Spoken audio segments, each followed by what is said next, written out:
কোথা দিয়া কোথা রাখলা না সোনা বন্ধু রে, কোথা দিয়া কোথা রাখলা না। তো গান গাচ্ছি, স্টেজে উঠলাম, মাইক্রোফোন হাতে নিয়ে গান করব। এই অবস্থা আমাকে কিন্তু অনেকেই মাইক্রোফোন হাত থেকে নিয়ে আমাকে অনেকে স্টেজ থেকে নামাই দেয়। কেন হলো দেখা রে তোমারে দেখলাম, যারে আমি একেবারে হারাইলাম। সিলেটে মানে সিলেট আমার একটা মায়ার একটা মানে ডিস্ট্রিক্ট। আমি যে আমারে ছাইড়া গেল তার কথা আজ ভুলি না। জিত তো মানুষের থাকে, জিত না থাকলে জীবনে কিছু আমি মানে কখনোই কেউ কিছু করতে পারে না ভাই, এটা সত্যি কথা ভাই। আমি টাকার জন্য গান কখনো করি না। গান হচ্ছে আমার মনের খোরাক, মনের শান্তির কাজ করে। আমার গান গাইলে আমার মনের শান্তি কাজ করে, আমি মনের শান্তির জন্য গান গাই। তো এইখান থেকে আমি আসলে এই জিনিসটাকে ধারণ করে আমার বাবার একটা ওয়াদা ছিল যে গান নিয়ে কিছু একটা করবো। ছুটে আসে, আমি ওনাকে অনেক ভালোবাসি এবং সারা জীবন ওনাকে ভালোবাসি যাবো। যতদিন আমি বেঁচে আছি ততদিন আমি বেঁচে আছি, আমি সারা জীবন ওনাকে গান করে যাব। আর আমার এতটুকু আসা পর্যন্ত আমি অনেক স্ট্রাগল করেছি, অনেক কিছুর সামনে আরো স্ট্রাগল করবো ইনশাল্লাহ। যতদিন পর্যন্ত আমার গান নিয়ে কোনো একটা ভবিষ্যৎ বা আমার ফিউচার কোনো একটা আমার সুন্দর একটা মনে করেন যে আছে না মানুষের একটা নাম হয় বা মানুষ চিনে, যেমন আমাদের উস্তাদ স্যার। আমি চাই না ভাই দুদিনের জন্য ভাইরাল হয়ে আবার নেমে যাবো, এরকম আগুন আমি হইতে চাই না। আমি আগুন হইলে একদম ধাও ধাও করে থাকবো। আমি যখন মানে প্রথমত গান করি, আমাকে অনেকে আশা দিয়ে নিয়ে যেত প্রোগ্রামে। তো আমাকে বলতো যে পারভেজকে গান গাওয়ার সুযোগ করে দিব, পেমেন্ট দিবে 200 টাকা। সবাইকে মনে করেন যে 3-4 হাজার টাকা দিলে আমাকে যে 200 টাকা।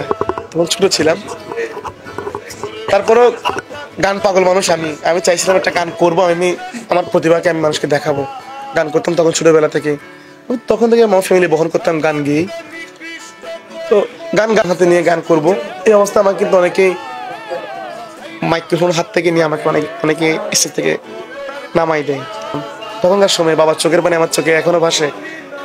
তো বাবার আমি একসাথে কান্না করে এখান থেকে চলে আসি আর কি সময়।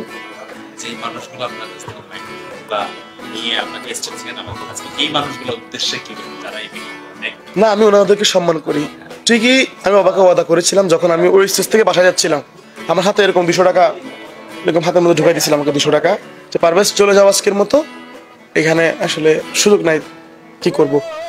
তো আমরা তো বুঝি সবকিছু। তখন থেকে মোটামুটি একটু আমার ধারণা ছিল ওনারা কোনো একটা প্ল্যান করছে, আমি গাইলে তারা হয়তো বা তাদের ভালো লাগবে না। যাই হোক, আমি আসার সময় বাবাকে ওয়াদা করেছিলাম যে বাবা যতদিন পর্যন্ত আমি বেঁচে আছি আপনার মনের ইচ্ছা কি আমাকে বলেন। বাবা আমাকে বললো যে তোকে আমি টিভিতে দেখবো, একদিন টিভিতে দেখবো। বাবা এতটুকু ইচ্ছা, আমি সেই স্বপ্ন পূরণ করেছি। বাবার একটা ইচ্ছে ছিল একটা হারমোনিয়াম নিবে, বাবাকে আমি ওটাও পূরণ করে দিলাম। শুধু বাবাকে না, মাকে পূরণ করে দিলাম। মা বাবাকে ভাষা করে দিয়েছি, যাই কিনেছে এই গান গিয়ে। তো যারা আমাকে মাইক্রোফোন হাত থেকে নিয়ে আমাকে নামিয়ে দিয়েছিল তাদের উদ্দেশ্যে বলি, আমি আপনাদেরকে অনেক শ্রদ্ধা করি। আপনাদের প্রতি আমার সারা জীবন ভালোবাসা থাকবে। আমার এইটুকু আসার পিছনে আপনারা একমাত্র কারণ। আপনারাই আমার জিত হয়ে কাজ করেছেন, এটা জন্য আমি আপনাদের প্রতি অনেক কৃতজ্ঞ। তবে হ্যাঁ, আমাকে এমন সময় ঠিক ওনারাই আমাকে নক করেছে, অমুক মন্ত্রী তোমার গান শুনবে, তুমি কি প্রোগ্রামটা করতে পারবে কিনা। তখন আমার এখান থেকে রিপ্লাই ছিল হচ্ছে আমি করতে পারবো, আমার পেমেন্ট হচ্ছে 50,000 টাকা। ঠিকই উনি আমাকে বিক্রি করে আমার জন্য কিন্তু 50,000 টাকা নিয়েছিল, কিন্তু ঠিক উনি আমাকে বিক্রি করে আমাকে দিতে চাইছিল 5,000 টাকা বা 1,000 টাকা 2,000 টাকা। তা বলে আমি এত টাকা নিবো, আমাকে প্রোগ্রামটা করাবেন। আমার আব্বুকে ওনারা ঘুরিয়ে পেঁচে খাওয়া যাওয়ার চেষ্টা করে। আব্বু তো সরল মানুষ, বলে কি তোমার আঙ্কেল তুমি যাও। আব্বা আমার এই কথাটা মনে আছে। তবে আমি ওনাকে অসম্মানই করিনি, যে আঙ্কেল আসসালামু আলাইকুম, আমি আপনাকে অনেক সম্মান করি আঙ্কেল, আমি এত টাকা হলে পোষাতে পারবো, নাহলে আমি পোষাতে পারবো না। তো ইনশাল্লাহ একদিন আমি অনেক ভালো কিছু করার চেষ্টা করবো। আরে কোথা দিয়া কোথা রাখলা না সোনা বন্ধু রে, কোথা দিয়া কোথা রাখলা না। এই কি ছিল তোমার কথা পক্ষ বইরা দিব দিবা ব্যথা, ব্যথা দিতে একবার ভাবলা না। আরে নিজে ব্যথার গন্ধ মাখলা না, সোনা বন্ধু রে, কোথা দিয়া কোথা রাখলা না। খুব ভালোবাসি সিলেটি মানুষদেরকে এবং সিলেটি কথা বলেন, সিলেটি মানুষ বলেন, সবাইকে আমি অনেক ভালোবাসি। সেটা একমাত্র কারণ হচ্ছে আমাদের, আপনারা হয়তো জানেন, শ্রদ্ধেয় পাগল হাসান ভাই, ওনার কারণেই কিন্তু আমি সিলেটে আমার বেশিরভাগ আসা পড়ে। প্রথমবার আসছিলাম তখন আপনার সাথে আমার প্রথমবার দেখা হয়েছিল আশা করি, তো তখন ভাইয়ের বাসায় গিয়েছিলাম। তো এরপর আমি নেক্সট আরেকবার আসছিলাম আপনার ভাবি সহ, তো তখনও গিয়েছিলাম, দেখে আসছি, ভাইয়ের কবরটা জিয়ারত করে আসছি। সিলেটে বেশিরভাগ মানুষই আমাকে, মানে বাংলাদেশের সব ডিস্ট্রিক্ট থেকে সিলেটের মানুষের বেশি ভালোবাসা পাচ্ছি আমি। তো এটা একমাত্র শ্রদ্ধেয় পাগল হাসান ভাইয়ের কারণেই ভালো লাগছে। মানে বেশিরভাগ সিলেট ডাক পড়লে ভালো লাগে, এটা মায়া সহ, যেহেতু মায়া কাজ করে এটার জন্য আসতে মন চায়। যখন মানুষ ডাকে তখন আরও ভালো লাগে। কয়দিন থাকবে? আমি সিলেটে এইবারও তো আসলে তেমন সময় নিয়ে আসতে পারিনি, কারণ আমার কিছু বাইরের কিছু প্রোগ্রাম নিয়ে আগে থেকে নেওয়া হয়েছিল। তো যার কারণে এটাও কিন্তু আমি টাইমটা বের করে আসছি, যতটুকু সময় পাই সিলেট থেকে আসবো। তো ফেসবুকে এবং ইউটিউব চ্যানেলে যে গানগুলো আমরা শুনি, সব গানগুলোই আসলে পাগল হাসান ভাইয়ের গান। আসলে এই গানগুলো করতে, যেমন উনি তো গাইতো সিলেটি ভাষায়, আপনার কি এটাতে সমস্যা হয় না? সিলেটি ভাষায় সমস্যা, আমার সিলেটি আসলে কথা শেখার জন্য অনেক ইচ্ছা আমার। ভাষা মানে হাসান ভাইকে আমি একটু বাড়িয়ে বলি, হাসান ভাইকে আসলে মানে কখনো আমি চোখে দেখি নাই, চোখে দেখেছি কিন্তু তার সাথে কখনো আমার সাক্ষাৎ এভাবে কথা হয়নি। প্রোগ্রামও করেছি আমরা একসাথে, সেম স্টেজে গান করেছি। আমার প্রথমে আমার পারফরমেন্স ছিল, আমি পারফরমেন্স করে নামার পর ওনার সিরিয়াল ছিল, তো উনি গান করতেছিল। আমি আসলে মানুষের তখন মূল্যায়ন দিতে পারিনি, তখন চিনি নাই কে হতে পারে। তো বাসায় চলে আসলাম, লাইভ দেখলাম গাচ্ছে আসমানে যাই ওনার বন্ধু। তো তেমন মানে মনে দিতে পারি নাই, ওই যে স্বাভাবিক একজন আমাদের মতো শিল্পী। তো আমি একজন যখন একটা ঢাকাতে প্রোগ্রামে আসছিলাম, তখন ফেসবুক এবং হচ্ছে ইউটিউব যেখানে দেখি পাগল হাসান সিলেটের সুনামধন্য গীতিকার সুরকার ইন্তেকাল করেছেন গাড়ি অ্যাক্সিডেন্টে। তো আমি বললাম পাগল হাসান কে, আমি তখন প্লেনে ছিলাম, আমি সার্চ করে দেখলাম একটু করে, মানে বিমান যাওয়ার আগে, তো দেখলাম যে পাগল হাসান। প্রথমে আসলো মরে গেলে মানুষ মরে গেলে কদর পায় না যায়। এই লাইনটা দেখার পরে আমার গায়ে লোমটি দাঁড়ায় গেছে ভাই। মানে এই লাইনটা দেখার পরে মানুষটা কেমন হইতে পারে, এই মানুষের বিষয়ে আমার জানা আসলে কোনো কিছু ছিল না। তখন থেকে আমার চোখের পানি ভাই পড়তেছিল, বন্ধ করার কোনো সুযোগ ছিল না। মা বলতেছিল, আমার ওয়াইফ বলতেছিল, আমার বাবা বলতেছিল, কেন কান্না করতেছে, মানুষটা তোর কী লাগে? আমার কিছু লাগে না, কখনো আমি তার দেখিও নাই। তো মানে ওনার গান শুনে আমার কেমন যেন লাগতেছে, আমার জীবনে কোনো বাংলাদেশে অনেক বড় বড় উস্তাদ আছে, কিন্তু পাগল হাসানের মতো আমি গভীরভাবে এমনভাবে গান লিখে মানুষ খুবই কম দেখেছি।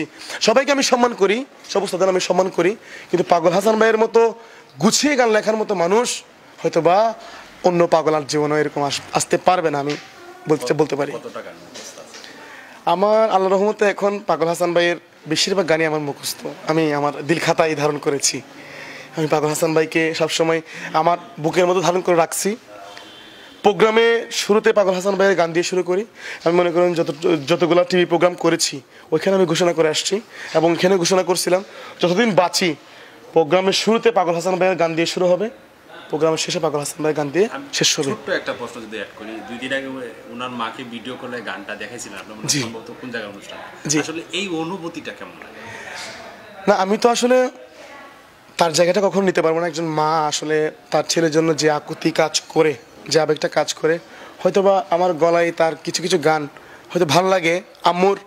আম্মা আমাকে ফোন দেয়, একটু গান শোনাতে বলে, তো আমি একটা লাইন শোনালাম ওনাকে, আমার সে সৌভাগ্য হয় ওনাকে দেখার মতো, ওনাকে সামনে থেকে দেখে একটা গান শোনানোর। তো আম্মা অনেক বেশি খুশি হয় যে মানে পাগল হাসান ভাইয়ের যে কিছু কিছু কিছু কাজ আমার ভিতরে উনি দেখতে পায়, অভ্যাস থেকে শুরু করে। আমি জানি না, হয়তো তাকে ভালোবাসে এই জন্য হয়তো আমার ভিতরে এটা কাজ করে। তা আম্মা আমাকে এটা বলে প্রকাশ করে যে তুমি আমার ছেলে, আমার পাগলের মতো তোমাকে আমি ভালোবাসি সবসময়। হয়তো ওনার মতো জায়গা দিতে পারবে না, তারপরে আমাকে আমার মতো ভালোবাসে। জি বাংলা যাওয়ার সুযোগ ছিল আপনার, মাঝখানে জটিলতা ছিল, সেই জটিলতার কি অবস্থা? জি বাংলাতে আমি তো গতবার অবশ্য জি টিভি সারেগামাপাতে আমি ওখান থেকে মেসেজ পেয়েছিলাম সিলেক্টেড। আমাকে 4 দিনের সময় দিয়েছিল, যখন আমার আসলে কোনো পাসপোর্ট ছিল না। তো পাসপোর্টের কারণে আমি আসলে ওখানে অ্যাটেন্ড করতে পারিনি, এবার ইনশাআল্লাহ আমি বাংলাদেশের সম্মান রক্ষার্থে আমি এবার ইনশাআল্লাহ অবশ্যই যাব। আমি অবশ্যই চেষ্টা করব, আমার 100 আমার মন থেকে চেষ্টা করব যাওয়ার জন্য। দোয়া করবেন আমার জন্য, আমি অবশ্যই চেষ্টা করব যাওয়ার। ওরে বাইচা থাকতে নিকৃষ্ট কই, মরলে শ্রেষ্ঠ পদক পায়ে। ওরে বাইচা থাকতে নিকৃষ্ট কই, মরলে শ্রেষ্ঠ পদক পায়ে। ও মানুষ মইরা গেলে কদর বাইরা যায়। ও মানুষ মইরা গেলে কদর বাইরা যায়। আসলে এই মুহূর্তে আসলে ওনার গান করলে আমার চোখে মানে পানি চলে আসে। আমি আবেগের জন্য শুরু হবে কোন গান দিয়ে?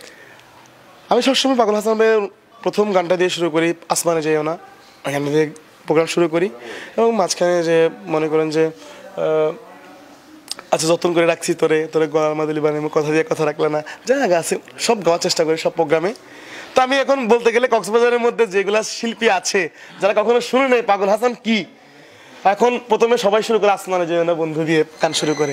এটা দেখে আমার কলেজে অনেক বড় হয়, আমার কলেজে অনেক বড় হয়। কারণ কেন, আমার দেখা দেখা তারা গাচ্ছে ভাইয়ের গান। তারা কখনো এই প্রোগ্রাম শুরু করতে হচ্ছে অন্যান্য গান দিয়ে তাদের পছন্দ মতো, এখন প্রোগ্রাম শুরু করে আসমানে যাইও না বন্ধু, আসমানে যাইও না রে বন্ধু, ধরতে পারবো না তোমায়, পাতালে যাইও না রে বন্ধু, ছুঁইতে পারবো না। এই গানগুলো যখন গায় আমার সামনে, আমার আসলে বুকটা অনেক বড় হয়ে যায়। সবাই যেমন আমাকে সিলেটের মানুষ এমন ভালোবাসা দিচ্ছে। আমি আজকে এয়ারপোর্টে ছিলাম, অনেক লন্ডনে যারা প্রবাসী ছিলেন আসার পরে আমাকে বলতেছে ভাই আপনার গান আমি শুনি, পাগল হাসান ভাইকে আপনি অনেক সম্মান করেন, ওনার গানগুলো সবসময় ধারণ করবেন। তো এই কথা শুনে আসলে আমি আমার মুখের ভাষা হারিয়ে ফেলেছি। আমি কখনো এর থেকে বড় পাওয়ার কাছে আর করে কিছু নাই। আমার লাস্ট একটা প্রশ্ন, আপনি অন্ধকারে গান গান বেশি, তার কারণটা কি? অন্ধকারে এক এক রকমের মানুষের এক এক চাহিদা থাকে। আমার আসলে একা যখন থাকি আমি একাকিত্ব মিটানোর জন্য অন্ধকারটা আমি বেছে নিয়েছি।